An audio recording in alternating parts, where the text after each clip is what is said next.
반갑습니다. 예배의 자리를 지키기 위해서 각자의 자리에 나오신 여러분, 오늘도 주님의 이름으로 환영하고 축복합니다. 지난주 눈이 너무 많이 왔는데 여러분 모두 다치지 않고 안전하게 잘 지내고 계시죠? 네, 우리 삶 속에 주님의 보호하심과 지키심이 늘 함께 하시기를 기도드리겠습니다. 우리 같이 신앙 고백하심으로 1월 둘째 주 청년부 주일 예배를 드리시겠습니다. 전능하사 천지를 만드신 하나님 아버지를 내가 믿사오며 그 외아들 우리 주 예수 그리스도를 믿사오니 이는 성령으로 잉태하사 동정녀 마리아에게 나시고 본디오 빌라도에게 고난을 받으사 십자가에 못 박혀 죽으시고 장사한 지 사흘 만에 죽은 자 가운데서 다시 살아나시며 하늘에 오르사 전능하신 하나님 우편에 앉아 계시다가 저리로서 산자와 죽은 자를 심판하러 오시리라. 성령을 믿사오며 거룩한 공예와 성도가 서로 교통하는 것과 죄를 사하여 주시는 것과 몸이 다시 사는 것과 영원히 사는 것을 믿사옵나이다. 아멘.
주님을 더욱더 사랑하는 데 사용하게 하시고 또 주님만이 우리를 가득하게 채울 수 있음을 깨닫게 되는 한 해 되게 해달라고 같이 기도하기 원합니다. 또한 주님을 사랑할 때 내 옆에 있는 지체들 같이 사랑하게 되는 그 마음 허락하게 해달라고 우리 같이 주님의 이름 한번 부르시고 기도하겠습니다. 주여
청년선교회 비대면 온라인 주일 예배를 시작합니다.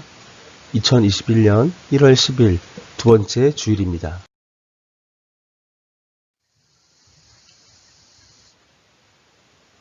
오늘의 설교 제목은 사랑으로 행하라 라는 말씀으로 말씀을 증거하도록 하겠습니다. 고린도전서 8장 9절부터 13절까지의 말씀이 되겠습니다.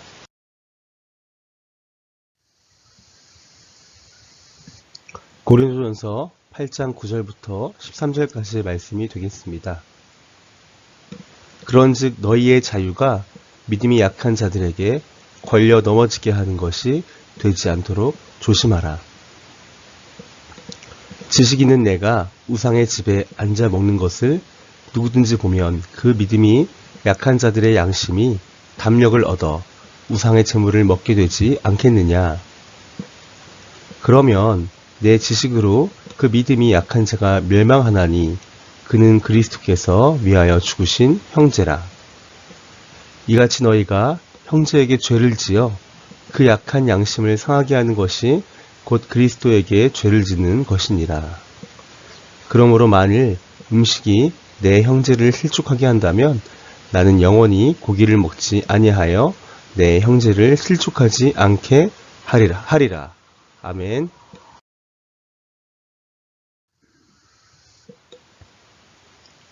고린도전서 8장 구성에 대해서 살펴보겠습니다.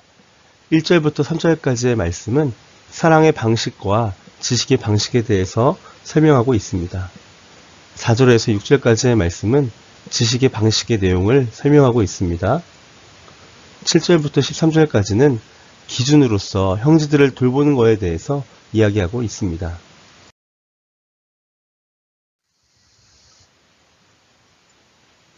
고린도전서 8장에 대해서 개요를 살펴보도록 하겠습니다. 고린도전서에서 가장 중요한 문제를 다루고 있습니다. 우상에게 바쳐진 제물을 어떻게 다루어야 할까라는 주제를 가지고 이야기를 하고 있습니다. 우상에게 드려지는 제물의 해석은 초대교회에서 매우 중요한 문제로 보여집니다. 유일하신 하나님만을 섬기는 기독교에게 우상 숭배는 또 다른 신을 섬기는 것과 크게 달라 보이지 않는다고 볼 수 있습니다.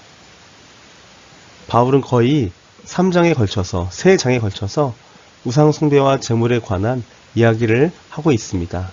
오늘은 그 첫 번째 장이 되겠습니다.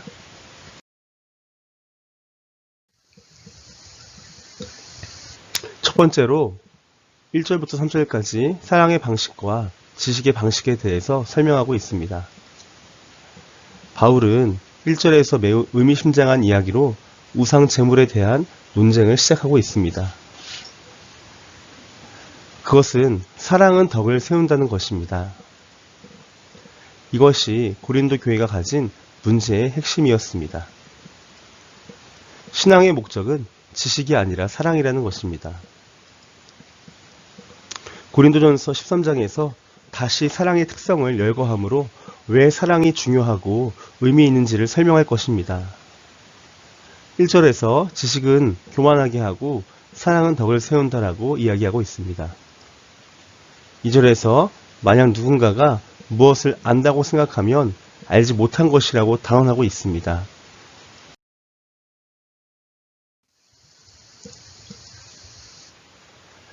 (2절에서) 이 말은 성경에 대한 지식이 많아 우상 제물에 대해 신학적으로 안다고 하여 믿음이 연약한 성도를 질책하고 판단하는 것을 말하고 있습니다. 이런 사람들은 아는 것이 아니라 모르는 사람이라고 사도 바울은 이야기하고 있는 것입니다. 3절에서 누구든지 하나님을 사랑하며 그 사람은 하나님도 알아주시느니라 라고 이야기하고 있습니다. 하나님의 사랑을 하나님의 알아주심으로 연결시켜 사랑과 알므로, 즉 지식이 하나인 것을 설명하고자 하는 것입니다. 지식은 좋은 것입니다. 그러나 사랑이 없는 지식은 진정한 지식이 아니며 하나님과 상관이 없는 지식이 될 수 있다는 것을 강조하고 있는 것을 우리는 알 수 있습니다.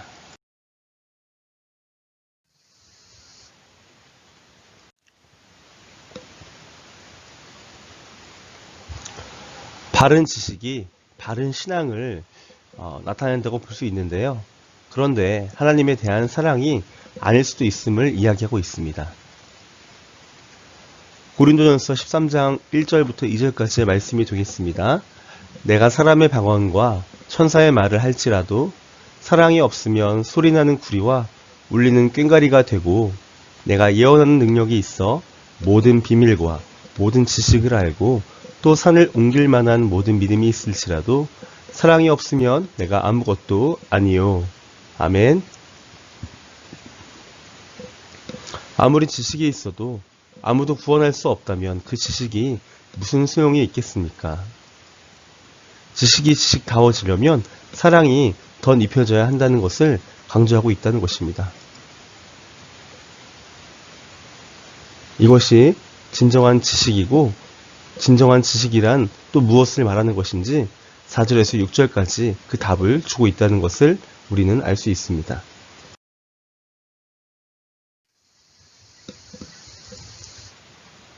두 번째로 4절과 6절까지의 말씀인데요.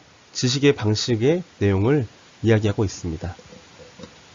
4절에서 우상은 아무것도 아니라고 이야기합니다. 오직 하나님 한 분만이 진정한 신이라고 강조하고 있습니다. 5절부터 6절까지 한 하나님은 우리의 아버지시며 만물이 그에게서 나왔고 우리도 그를 위해서 있다라고, 존재한다라고 이야기하고 있습니다. 이 말씀은 우리가 인생을 살아가는 그 존재론에 대해서, 이 존재의 어떤 이유에 대해서, 목적에 대해서 설명하고 있는 아주 중요한 이야기가 될 것입니다. 즉 만물과 사람의 존재 이유와 목적이 하나님이시라는 것을 강조한다고 볼 수 있습니다. 6절 후반절에 보시면 예수 그리스도를 하나님과 동일한 방식으로 소개하고 있다는 것을 알 수 있습니다. 즉 한 주 예수 그리스도가 계시고 만물이 그로 말미암고 우리도 그로 말미암는다고 말하고 있는 것입니다. 이것이 우리가 아는 진정한 지식이고 알미라고 이야기한다는 것입니다. 신약을 읽으면서 항상 기억해야 할 것은 신약의 저자들은 구약의 하나님을 신약의 예수 그리스도에게 적용시키고 있음을 알 수 있습니다. 이것을 조직신학적으로는 기독론적이라는 것으로 설명하고 있다는 것이죠. 기독론이라고 한다는 것은 성경의 구약과 신약 전체를 예수 그리스도의 구속사의 중심으로 성경을 읽어나가는 것을 말하고 있습니다.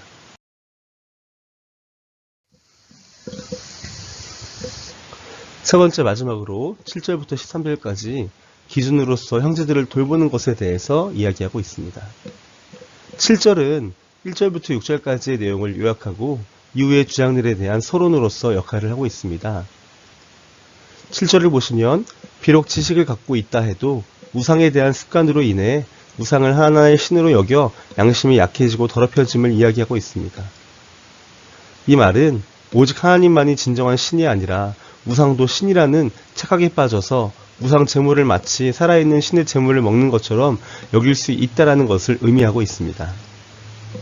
9절부터 13절까지의 말씀을 보시면 만약 하나님만을 참 신으로 아는 지식 있는 자가 우상 제물을 아무 거리낌 없이 먹게 된다면 믿음이 약한 자들이 그 지식으로 멸망할 수도 있음을 이야기하는 것입니다.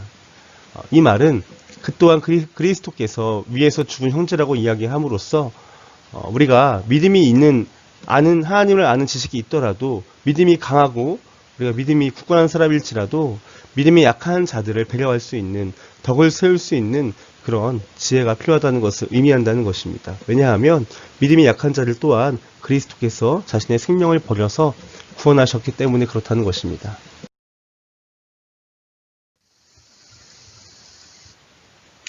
지식 있는 너희가 믿음이 약한 형제에게 죄를 지어 그 약한 양심을 상하게 하는 것이 곧 그리스도께 죄를 짓는 것이라고 이야기합니다. 그러므로 음식이 내 형제를 실족하게 한다면 바울은 영원히 우상에게 드려진 제물을 고기를 먹지 아니하여 형제를 실족하지 않게 할 것이라고 이야기하는 것으로 오늘 말씀을 8장을 마무리하고 있습니다. 이 말은 바른 지식이 생명을 주지 못한다는 것입니다. 지식이 아무리 훌륭하고 바르다고 할지라도 그 자체로는 생명을 주지 못한다는 것이죠. 구원이 없다는 것이죠. 진정한 지식은 사랑이 덧입혀진 사랑이라고 분명히 이야기하고 있습니다. 지식이 있다면 그 지식 위에 사랑으로 덮여지고 그 지식 안에 사랑으로 근본이 세워지는 것이 진정한 지식이라는 것이죠. 결론이 되겠습니다. 하나님을 아는 지식, 구원에 이르는 지식은 매우 중요합니다. 우리가 하나님을 믿는다는 것은 하나님을 알기 위해서, 구원에 이르는 지식을 배워나가기 위해서, 그 지식으로 구원받기 위해서 우리가 나아가는 것임을 알 수 있습니다.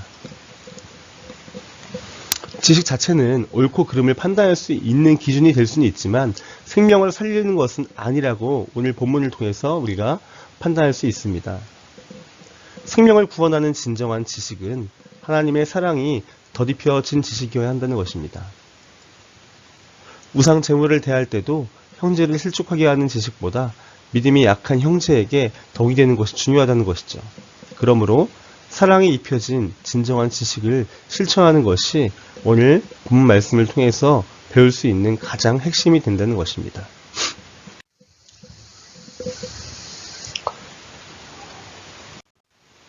오늘 본문 말씀을 통해서 사랑에 관하여 한번 이야기를 해봤으면 좋겠습니다. 기독교라는 것, 성경이라는 전체 66권을 한 단어로 설명한다면 우리는 누구나 사랑이라고 이야기합니다. 기독교에서 사랑을 빼고는 어떠한 것도 설명할 수 없습니다. 사실 하나님께서 세상을 창조하시고 죄를 지었던 모든 인간들을 구원하시고 또 우리 인간들을 향하여서 다시 오셔서 영원한 하나님의 나라를 완성하시겠다라는 그 의미 가운데 가장 중요한 핵심은 바로 사랑입니다.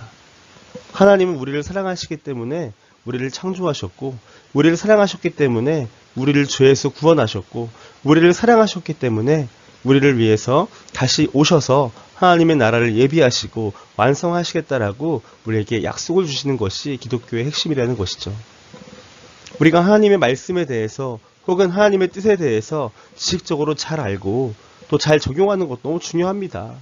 지식이라는 것은 우리가 구원을 받거나 어떤 판단을 할 때 옳고 그름의 기준이 되기 때문에 정말 중요한 것이죠. 하지만 그 지식 가운데 사랑이 없으면 아무 의미가 없다는 것을 오늘 고린도전서 8장 말씀을 통해서 배울 수 있다는 것입니다. 이 코로나19로 인하여서 우리가 어쩌면 하나님에 대한 사랑이 없이 사랑이 식은 상태에서 예배하거나 믿음을 지켜나가려고 하는 노력이 있을 수 있다는 것입니다. 중요한 것은 우리가 어떠한 상황에서도 우리가 알고 있는 그 지식 가운데 하나님의 사랑으로 덧입혀서 하나님을 사랑하고 이웃을 사랑하고 나를 사랑하는 그런 삶의 실천이 있는 것이 정말 중요하다는 것을 오늘 강조하고 싶다는 것입니다. 오늘 당장 하나님께 사랑을 고백하시기를 원합니다. 또 오늘 당장 사랑하는 가족과 친구들에게 또 이웃들에게 하나님께서 주신 그 마음으로 사랑을 고백하셨으면 좋겠습니다. 마지막으로 나 자신에게 나를 창조하시고 구원하실 하나님을 찬양하면서 나를 사랑하고 나를 격려하고 정말 나를 보듬어 줄 수 있는 쓰담쓰담할 수 있는 그런 삶이 되기를 원합니다. 더 나아가서 하나님이 창조하신 이 지구, 이 자연 환경, 이 모든 세상을 사랑하는 그 마음 또한 우리가 가졌으면 좋겠습니다. 또한 예수님을 미워하고 기독교를 핍박하는 그들조차 사랑으로 기도하고 그들을 사랑으로 품으며 진정한 구원이 임할 수 있게 해달라고 우리가 그런 마음으로 살았으면 좋겠습니다. 사랑하는 청년선교 여러분, 코로나19로 인해서 많이 답답하시고 또 내가 가지고 있는 꿈과 소망들이 내 뜻대로 안 되는 것 같아서 때로는 좌절과 절망이 올 수도 있습니다. 중요한 것은 그 모든 순간 가운데서도 하나님을 알아가는 구원에 이르는 지식을 더 탐구하시고 더 나아가서 사랑하는 마음을 가지고 그 지식들을 활용하시기를 부탁드리겠습니다. 하나님은 여러분을 사랑하십니다. 여러분과 함께 하십니다. 그 하나님께서 여러분을 존귀한 자라고 말씀해 주십니다. 진심으로 예수님의 이름으로 여러분을 사랑하고 축복합니다. 한 주간도 승리하시기를 바랍니다. 감사합니다. 아멘. 할렐루야. 또 만나겠습니다. 하늘에 계신 우리 아버지여, 이름이 거룩히 여김을 받으시오며 나라가 임하시오며 뜻이 하늘에서 이루어진 것 같이 땅에서도 이루어지이다. 오늘 우리에게 일용할 양식을 주시옵고 우리가 우리에게 죄 지은 자를 사하여 준 것 같이 우리 죄를 사하여 주시옵고 우리를 시험에 들게 하지 마시옵고 다만 악에서 구하시옵소서. 나라와 권세와 영광이 아버지께 영원히 있사옵나이다. 아멘.